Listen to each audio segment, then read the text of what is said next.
Hello guys, welcome to this new video tutorial. In this video, I will show you the easiest way how you could use the function or the formula SUMIF in Excel. So let's begin. In this case, I have this table where names of sales representative are mixed, and I want to see specifically the sum for Jack only. To do so, click in an empty cell, equal sign, type SUMIF, and select the function SUMIF. On first value, we need to select the range. The range, it must be this one, names, is there where Excel will go and check, and quotation marks, and I want specifically for Jack. I put his name between quotation marks, again, comma. Now what value I want Excel to calculate the sum for?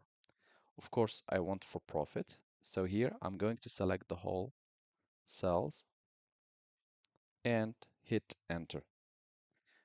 In this case, Excel has only calculated the sum of values for Jack only.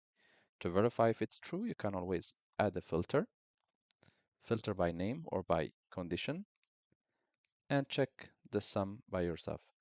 47.04, which is exactly what we have here. Thank you guys for watching, and talk to you soon in a new video tutorial.